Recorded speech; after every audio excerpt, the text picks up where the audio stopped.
একটা সময় ছিল পৃথিবী একদম নীরব। কোনো মানুষের কণ্ঠ নেই, কোনো হাসি নেই, কোনো কান্না নেই, শুধু বাতাস, পাহাড় আর নির্জনতা। তারপর আল্লাহ এমন এক সৃষ্টি করলেন যাকে ঘিরেই শুরু হলো পুরো মানব জাতির ইতিহাস। তিনি হলেন প্রফেট আদম আলাইহি। হ্যাঁ, বুঝলেন, এখান থেকেই শুরু আমাদের গল্প। আল্লাহ তাআলা সূরা আল বাকারা ৩০ নম্বর আয়াতে বলেছেন, আমি পৃথিবীতে একজন প্রতিনিধি সৃষ্টি করতে যাচ্ছি। এই ঘোষণা শুধু একটা সৃষ্টি নয়, এটা ছিল এক নতুন যুগের শুরু। আল্লাহ নিজ হাতে আদম আলাইহিকে সৃষ্টি করলেন, তাকে জ্ঞান দিলেন, সম্মান দিলেন, এমনকি ফেরেশতাদেরও নির্দেশ দিলেন তাকে সিজদা করতে। সবাই সিজদা করল, কিন্তু একজন অস্বীকার করল, সেই শয়তান। কিন্তু আজ আমরা সেই গল্পে যাচ্ছি না। আজকের গল্প আরও ভয়ঙ্কর, মানব জাতির প্রথম খুনের গল্প। আদম আলাইহি পৃথিবীতে আসার পর ধীরে ধীরে তার পরিবার বড় হতে লাগল। তার সন্তানদের মাধ্যমে পৃথিবীতে মানুষের বিস্তার শুরু হল। তার দুই ছেলের নাম হাবিল এবং কাবিল, দুই ভাই, একই বাবার সন্তান, একই ঘরে বড় হওয়া। কিন্তু তাদের অন্তর এক ছিল না। কাবিল ছিল একটু কঠিন স্বভাবের, তার ভেতরে ছিল এক ধরনের অহংকার, নিজেকে সবসময় সবার চেয়ে ভালো মনে করা। আর হাবিল, সে ছিল শান্ত, নম্র, আল্লাহ ভীরু। যখনই সে কিছু করত, তার নিয়া থাকত শুধু আল্লাহর জন্য। হ্যাঁ, এখানেই আসল পার্থক্যটা। তখনকার সময় বিয়ের জন্য একটা বিশেষ নিয়ম ছিল। এক জোড়ার ছেলে মেয়ের মধ্যে সরাসরি বিয়ে হতো না, বরং এক জোড়ার মেয়েকে অন্য জোড়ার ছেলের সাথে বিয়ে দেওয়া হতো। এই নিয়ম থেকেই শুরু হলো সমস্যা। কাবিল চাইল সে এমন একজন মেয়েকে বিয়ে করবে যাকে আল্লাহ তার জন্য নির্ধারণ করেননি। সে নিজের ইচ্ছাকে আল্লাহর হুকুমের উপরে রাখতে চাইল। এখানেই শুরু হলো ঈর্ষা, এখানেই শুরু হলো আগুন। আদম আলাইহি বুঝলেন এই সমস্যা সহজে শেষ হবে না, তাই তিনি একটি সমাধান দিলেন। তিনি বললেন, তোমরা দুজনেই আল্লাহর উদ্দেশ্যে কুরবানি দাও। যার কুরবানি কবুল হবে সেই সঠিক হবে। হ্যাঁ, এটা শুধু একটা পরীক্ষা ছিল না, এটা ছিল অন্তরের পরীক্ষা। কার অন্তরে সত্যিকারের ঈমান আছে আর কার অন্তরে শুধু অহংকার। হাবিল কি করল জানেন? সে তার সবচেয়ে ভালো জিনিসটা বেছে নিল, তার পশুগুলোর মধ্যে সবচেয়ে সুন্দর, সবচেয়ে সুস্থ প্রাণীটা। কারণ সে জানত আল্লাহর কাছে দিতে হলে সেরাটাই দিতে হয়। আর কাবিল, সে এমন কিছু দিল যা তার কাছে কোনো মূল্যই ছিল না, তার ফসলের সবচেয়ে খারাপ অংশটা। কারণ তার নিয়া ছিল না আল্লাহকে খুশি করা, তার ভেতরে ছিল শুধু একটাই জিনিস, জিততে হবে। আল্লাহ কুরআনে এই ঘটনা উল্লেখ করে বলেন, সূরা আল মাইদা ২৭ নম্বর আয়াতে বলা হয়েছে, তাদের উভয়েরই কুরবানি করা হয়েছিল, কিন্তু একজনেরটা কবুল হলো আর অন্যজনেরটা প্রত্যাখ্যাত হলো। এই একটা মুহূর্ত সবকিছু বদলে দিল। হাবিলের কুরবানি কবুল হলো আর কাবিলেরটা প্রত্যাখ্যাত। এখন ভাবুন, একজন মানুষ যার ভেতরে আগে থেকেই অহংকার আর ঈর্ষা ছিল, তার সামনে যখন প্রমাণ হয়ে গেল সে ভুল, তখন তার ভেতরে কি আগুন জ্বলতে পারে? কাবিলের ভেতরে সেই আগুন জ্বলে উঠল, ধীরে ধীরে, নীরবে, কিন্তু ভয়ঙ্করভাবে। এই আগুন একটা সিদ্ধান্তে পৌঁছবে, যে সিদ্ধান্ত মানব জাতির ইতিহাসে প্রথম রক্ত ঝরাবে। কাবিল দাঁড়িয়ে আছে, তার চোখে রাগ, ভিতরে আগুন। সে দেখল হাবিলের কুরবানি কবুল হয়েছে আর তারটা প্রত্যাখ্যাত। এই একটা মুহূর্ত তার ভিতরের সবকিছু বদলে দিল। বুঝলেন, মানুষ যখন নিজের ভুল মানতে পারে না, তখন সে অন্যকে দোষ দিতে শুরু করে। ঠিক এটাই করল কাবিল। হাবিল তার ভাই, কিন্তু সেই মুহূর্তে কাবিল তাকে ভাই হিসাবে দেখল না, সে তাকে দেখল প্রতিদ্বন্দ্বী হিসাবে, শত্রু হিসাবে। তার মনে হতে লাগল, যদি হাবিল না থাকত তাহলে আমি জিততাম। এই চিন্তাটা একটা সাধারণ চিন্তা না, এই চিন্তাই মানুষকে ধ্বংসের দিকে ঠেলে দেয়। একদিন কাবিল সরাসরি হাবিলের সামনে দাঁড়ালো। তার চোখে ছিল ভয়ঙ্কর এক সিদ্ধান্ত। সে বলল, আমি তোমাকে হত্যা করব। ভাবুন, এক ভাই আরেক ভাইকে এই কথা বলছে। এটাই ছিল পৃথিবীর প্রথম এমন হুমকি। কিন্তু হাবিল কি বলল জানেন? তার উত্তর আজও মানুষকে অবাক করে। সে বলল, তুমি যদি আমাকে হত্যা করতে হাত বাড়াও, আমি তোমাকে হত্যা করতে হাত বাড়াবো না। আমি আল্লাহকে ভয় করি। এই কথাটা কুরআনে এসেছে। সূরা আল মাইদা 28 নম্বর আয়াতে বলা হয়েছে, তুমি যদি আমাকে হত্যা করতে হাত বাড়াও, আমি তোমাকে হত্যা করতে হাত বাড়াবো না। আমি বিশ্বজগতের প্রতিপালক আল্লাহকে ভয় করি। এখানে একটু থামেন। একজন মানুষ যার সামনে মৃত্যু দাঁড়িয়ে আছে, তবুও সে প্রতিশোধ নিতে চাচ্ছে না। কেন? কারণ তার ভেতরে ঈমান ছিল। সে জানত অন্যায় করে জেতার চেয়ে ন্যায়ের পথে হারাই ভালো। হাবিল আরও বলল, আমি চাই তুমি আমার গুনাহ এবং তোমার গুনাহ নিয়ে ফিরে যাও, আর তুমি জাহান্নামবাসীদের একজন হও। এই কথাগুলো কুরআনে এসেছে। সূরা আল মাইদা 29 নম্বর আয়াতে বলা হয়েছে। এই কথাগুলো শুনেও কাবিলের হৃদয় নরম হল না, বরং তার ভেতরের অন্ধকার আরও গভীর হল। বুঝলেন, যখন মানুষ নিজের নফসের দাস হয়ে যায়, তখন সে সত্য শুনেও পরিবর্তন হয় না, বরং সত্য তাকে আরও বিরক্ত করে। কুরআনে আল্লাহ বলেন, সূরা আল মাইদা 30 নম্বর আয়াতে বলা হয়েছে, অতঃপর তার নফস তাকে তার ভাইকে হত্যা করতে প্ররোচিত করল, এবং সে তাকে হত্যা করল। ফলে সে ক্ষতিগ্রস্তদের অন্তর্ভুক্ত হল। এই আয়াতটা খুব গভীর। তার নফস তাকে প্ররোচিত করল, মানে কেউ তাকে বাধ্য করেনি, কেউ তাকে চাপ দেয়নি। তার নিজের ভেতরের খারাপ ইচ্ছাই তাকে ঠেলে দিল। এইভাবেই একটা ঈর্ষা, একটা অহংকার, একটা ভুল সিদ্ধান্ত মিলে তৈরি হল মানবজাতির প্রথম খুনির জন্ম। কিন্তু এখনো খুনটা হয়নি।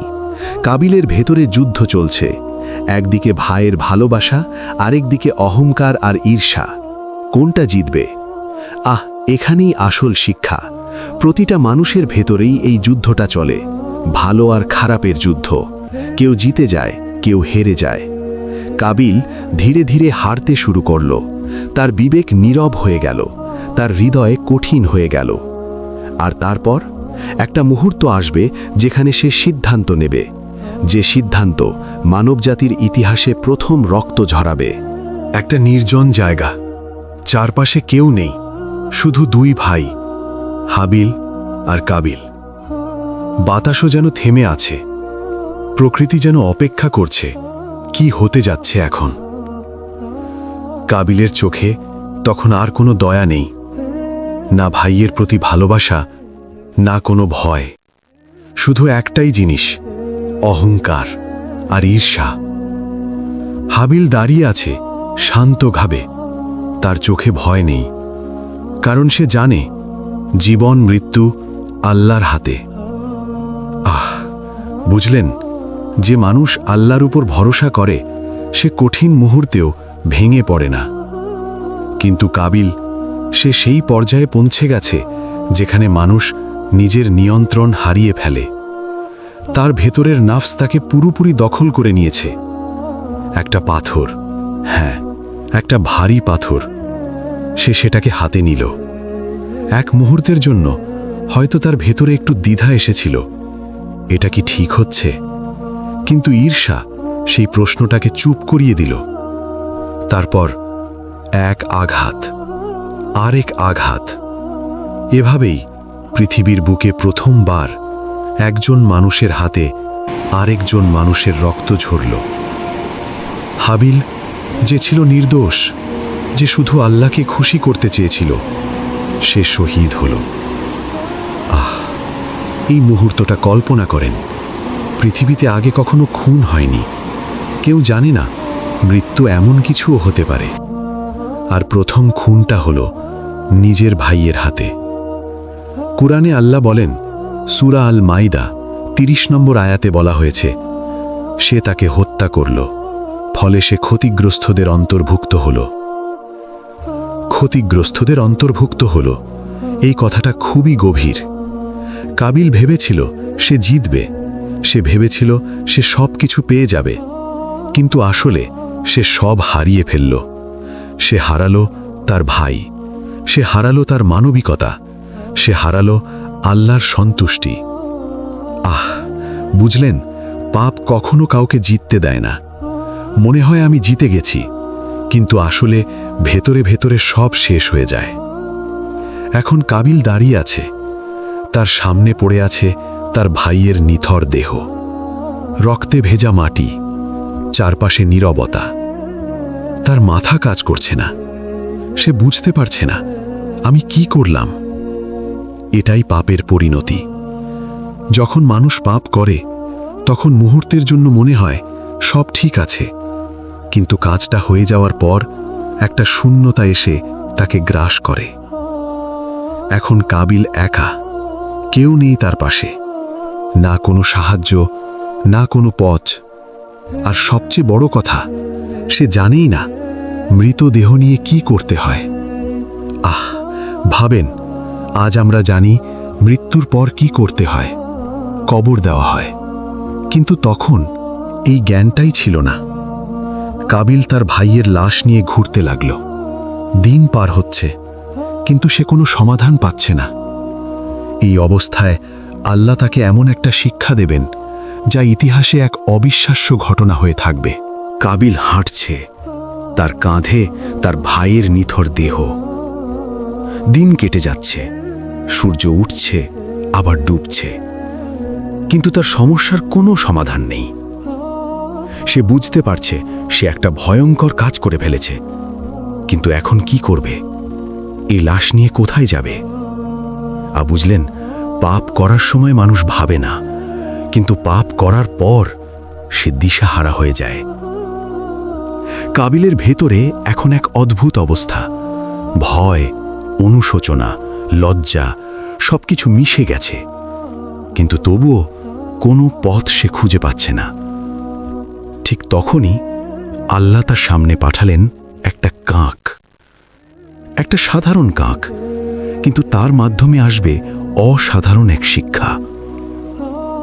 কাবিল দেখল দুটি কাক একে অপরের সাথে লড়াই করছে। হঠাৎ একটা কাক আরেকটাকে মেরে ফেলল। এই দৃশ্য দেখে কাবিল থমকে গেল। সে তাকিয়ে আছে, কারণ এই দৃশ্যটা তার নিজের কাজের মতোই। একজন আরেকজনকে হত্যা করছে। কিন্তু এরপর যা হলো সেটাই ছিল আসল শিক্ষা। জীবিত কাকটি মাটিতে ঠোঁট দিয়ে খুঁড়তে শুরু করল।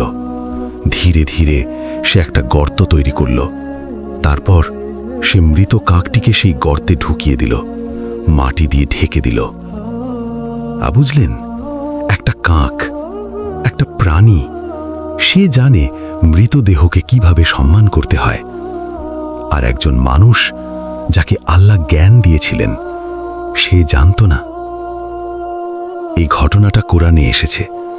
সূরা আল মাইদা 30 নম্বর আয়াতে বলা হয়েছে, আল্লাহ একটি কাক পাঠালেন যে মাটি খুঁড়ে তাকে দেখালো কিভাবে সে তার ভাইয়ের লাশ ঢেকে রাখবে। এই আয়াতটা একটা বিশাল শিক্ষা। কাবিল তখন বলল, হায়, আমি কি এই কাকের মতো হতে পারলাম না যে আমার ভাইয়ের লাশ ঢেকে রাখব? এই কথার মধ্যে একটা গভীর লজ্জা আছে, একটা আফসোস আছে। বুঝলেন, মানুষ যখন পাপ করে একসময় সে বুঝতে পারে সে কতটা নিচে নেমে গেছে। কাবিল সেই কাক থেকে শিক্ষা নিল। সে মাটি খুঁড়ল, তার ভাইকে কবর দিল। এটাই ছিল পৃথিবীর প্রথম কবর। একটা কবর যা তৈরি হয়েছিল একটা অপরাধের কারণে। একটা কবর যা মানুষকে শিখিয়ে দিল পাপের পরিণতি কত ভয়ঙ্কর হতে পারে। কিন্তু এখানেই গল্প শেষ না, আসল পরিণতি এখনো বাকি। ভাবেন, একজন মানুষ প্রথম খুন করল, এর প্রভাব কি শুধু তার জীবনেই সীমাবদ্ধ থাকবে? না, এই একটাই কাজ পুরো মানব জাতির উপর প্রভাব ফেলবে। রাসূলুল্লাহ সাল্লাল্লাহু আলাইহি ওয়াসাল্লাম বলেছেন, যখনই কোনো মানুষ অন্যায়ভাবে কাউকে হত্যা করে তার গুনাহের একটি অংশ সেই প্রথম খুনির ওপরও পড়ে। সহিহ হাদিস। মানে আজ পর্যন্ত যত খুন হয়েছে তার একটা অংশের দায় কাবিল বহন করছে। বুঝলেন, একটা পাপ শুধু একবার হয় না, তার প্রভাব ছড়িয়ে যায় প্রজন্মের পর প্রজন্মে। কাবিল ভেবেছিল সে শুধু একটা সমস্যার সমাধান করছে, কিন্তু আসলে সে একটা দরজা খুলে দিল, একটা ভয়ঙ্কর দরজা। কাবিল মাটির নিচে তার ভাইকে দাফন করল, মাটি সমান করে দিল। সবকিছু শেষ, কিন্তু সত্যি কি শেষ? না, এটা কোনো শেষ না। এটাই ছিল একটা ভয়ঙ্কর শুরু। বুঝলেন, কিছু ঘটনা আছে যা শুধু একটা সময়ের মধ্যে সীমাবদ্ধ থাকে না, বরং যুগের পর যুগ মানুষের জীবনে প্রভাব ফেলে।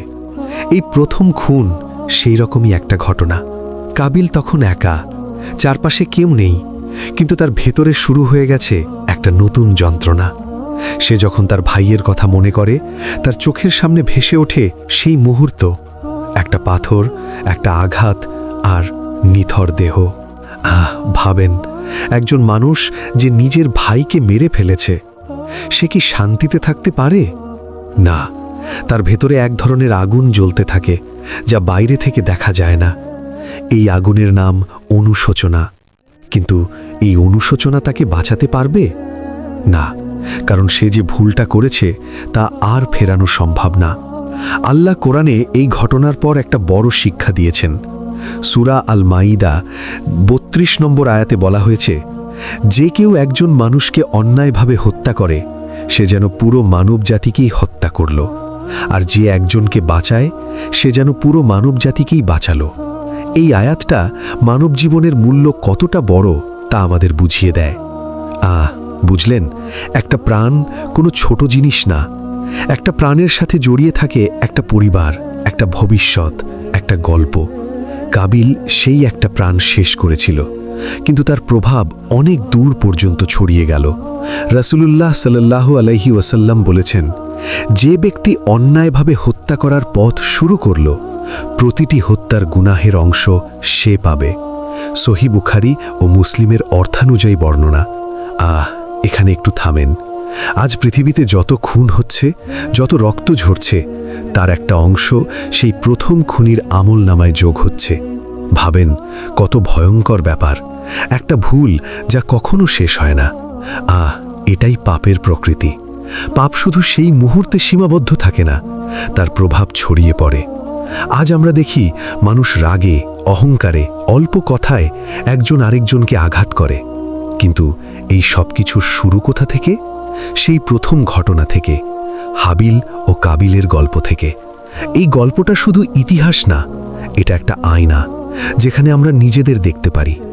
আমাদের ভেতরেও কি ঈর্ষা নেই? আমরা কি কখনো অন্যের ভালো দেখে কষ্ট পাই না?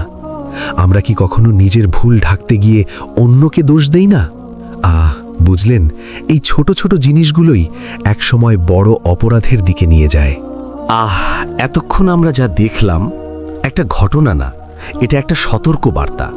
হাবিল ও কাবিলের গল্প শুধু অতীতের গল্প না, এটা আজকের আমাদের জীবনেরও বাস্তবতা। একটু নিচের দিকে তাকান। কখনো কি এমন হয়েছে কেউ ভালো কিছু পেল আর আপনার ভেতরে একটু খারাপ লাগলো? কেউ সফল হলো আর আপনার মনে হলো, কেন আমি না? এই ছোট অনুভূতিটা, যেটাকে আমরা গুরুত্ব দেই না, এটাই কিন্তু সেই আগুনের শুরু। কাবিলের ভেতরেও প্রথমে এমনই একটা ছোট অনুভূতি ছিল, কিন্তু সে সেটাকে থামায়নি, বরং বড় হতে দিয়েছে। বুঝলেন, পাপ কখনো হঠাৎ বড় হয়ে যায় না, ছোট থেকেই শুরু হয়। এই জন্যই ইসলাম আমাদের শিখায় অন্তরকে পরিষ্কার রাখতে। রাসূলুল্লাহ সাল্লাল্লাহু আলাইহি ওয়াসাল্লাম বলেছেন, তোমরা হিংসা থেকে বেঁচে থাকো, কারণ হিংসা নেক আমলকে এমনভাবে খেয়ে ফেলে যেমন আগুন কাঠকে খেয়ে ফেলে। আবু দাউদ অর্থানুযায়ী। এই হাদিসটা একটা বাস্তব ছবি। ভাবেন, একটা আগুন ধীরে ধীরে কাঠকে শেষ করে দিচ্ছে। ঠিক তেমনি হিংসা আমাদের ভালো কাজগুলোকে নষ্ট করে দেয়। তাহলে বাঁচার পথ কি? 1. নিয়া ঠিক করা। হাবিল কেন সফল হয়েছিল? কারণ তার নিয়া ছিল শুধু আল্লাহকে খুশি করা। আল্লাহ কুরআনে বলেন, সূরা আল মাইদা ২৭ নম্বর আয়াতের অংশে বলা হয়েছে, আল্লাহ কেবল মুত্তাকিদের থেকেই গ্রহণ করেন। মানে কাজটা বড় না, নিয়াটাই আসল। ২. নিজের ওপর কাজ করা। কাবিল কি করেছিল? সে নিজের ভুল ঠিক না করে অন্যকে সরাতে চেয়েছিল। বুঝলেন, এটাই সবচেয়ে বড় ভুল। আমাদের উচিত অন্যকে হারানোর চেষ্টা না করে নিজেকে ভালো করার চেষ্টা করা। ৩. আল্লাহকে ভয় কর। হাবিল কেন প্রতিশোধ নেয়নি? কারণ সে বলেছিল, আমি আল্লাহকে ভয় করি। এই ভয় মানুষকে খারাপ কাজ থেকে থামায়। আজ যদি আমরা এই একটা জিনিস হৃদয়ে বসাতে পারি যে আল্লাহ আমাকে দেখছেন, তাহলে অনেক পাপ থেকেই আমরা বাঁচতে পারি। ৪. সন্তুষ্ট থাকা। ঈর্ষার মূল কারণ অসন্তুষ্টি। আমরা যা পাই তাতে খুশি না। কিন্তু আল্লাহ কুরআনে বলেন, সূরা আন-নিসা ৩২ নম্বর আয়াতে বলা হয়েছে, আল্লাহ যা কিছু কাউকে দিয়েছেন তা নিয়ে হিংসা করো না। বুঝলেন, প্রত্যেকের জন্য আল্লাহ আলাদা কিছু ঠিক করে রেখেছেন। ৫. দোয়া করা। যখন কারো ভালো দেখে ঈর্ষা আসে, তখন একটা কাজ করেন, বলুন, আল্লাহ তাকে আরো দাও আর আমাকে হালাল ভাবে দাও। এই দোয়া আপনার অন্তরকে পরিষ্কার করবে। হাবিল ও কাবিলের গল্প আমাদের শেখায়, পাপ ছোট থেকে শুরু হয়। ঈর্ষা মানুষকে অন্ধ করে দেয়, আর ঈমান মানুষকে রক্ষা করে। একটা প্রশ্ন রেখে যাচ্ছি, আজ যদি আমরা নিজেদের অন্তর পরীক্ষা করি, আমরা কোন পথে আছি? হাবিলের পথে নাকি কাবিলের পথে? কিন্তু সত্যি বলতে এটা শুধু গল্প না, এটা একটা আয়না, যেখানে আপনি, আমরা সবাই নিজেদের দেখতে পারি। একটু চিন্তা করেন, দুই ভাই একই ঘরে বড় হয়েছে, একই শিক্ষা পেয়েছে, কিন্তু শেষটা এক হলো না। একজন হলো হাবিল, যার নাম ইতিহাসে আছে শান্তি, ঈমান আর ত্যাগের প্রতীক হিসেবে। আরেকজন কাবিল, যার নাম হয়ে গেল প্রথম খুনির প্রতীক। পার্থক্যটা কোথায় ছিল? শুধু একটাই জায়গায়, অন্তরে। হাবিল তার অন্তরকে পরিষ্কার রেখেছিল, সে আল্লাহকে ভয় করত, সে নিজের নিয়া ঠিক রেখেছিল। আর কাবিল, সে নিজের অন্তরকে অবহেলা করেছিল, ঈর্ষাকে জায়গা দিয়েছিল, অহংকারকে বড় হতে দিয়েছিল। বুঝলেন, মানুষ বাইরে থেকে যেমনই হোক, আসল যুদ্ধটা ভেতরে। রাসূলুল্লাহ বলেছেন, শরীরের মধ্যে একটি মাংসপিণ্ড আছে, যদি তা ঠিক থাকে পুরো শরীর ঠিক থাকে, আর যদি তা নষ্ট হয় পুরো শরীর নষ্ট হয়ে যায়, আর সেটি হলো হৃদয়। সহিহ বুখারী ও মুসলিম। এই হাদিসটা এই পুরো গল্পের সারাংশ। আর আজ আমরা কি করছি? আমরা বাইরে নিজেকে ঠিক করতে ব্যস্ত, কিন্তু ভেতরটা? আমাদের ভেতরে কি ঈর্ষা জমে আছে? আমাদের ভেতরে কি অহংকার বাসা বেঁধেছে? আমরা কি অন্যের ভালো দেখে কষ্ট পাই? যদি উত্তর হ্যাঁ হয়, তাহলে এখনই সময় নিজেকে বদলানোর। কারণ কাবিলও প্রথমে খুনি ছিল না, সে ধীরে ধীরে সেই পথে গিয়েছিল। ঠিক তেমনি আমরাও যদি সতর্ক না হই, আমরা অজান্তেই ভুল পথে চলে যেতে পারি। এক গভীর সত্য, এই পৃথিবীতে প্রতিদিন মানুষ মানুষকে আঘাত করছে, কেউ কথা দিয়ে, কেউ কাজ দিয়ে। কিন্তু যখনই অন্যায়ভাবে কোনো রক্ত ঝরে, তার একটা অংশের দায় সেই প্রথম ঘটনার সাথে যুক্ত হয়ে যায়। আল্লাহ কুরআনে বলেছেন, সূরা আল মাইদা ৩২ নম্বর আয়াতে বলা হয়েছে, যে একজনকে হত্যা করে সে যেন পুরো মানব জাতিকেই হত্যা করল। এই আয়াতটা শুধু পড়ার জন্য না, এটা অনুভব করার জন্য। একটা জীবন কত মূল্যবান। আপনার জন্য শেষ প্রশ্ন, আজ আপনি কোন পথে হাঁটছেন? হাবিলের পথে, যেখানে আছে ঈমান, ধৈর্য, আল্লাহ ভীতি, নাকি কাবিলের পথে, যেখানে আছে ঈর্ষা, অহংকার, ধ্বংস? এই গল্পটা ভুলে যাবেন না, কারণ এটা শুধু অতীত না, এটা আপনার ভবিষ্যৎ নির্ধারণ করতে পারে।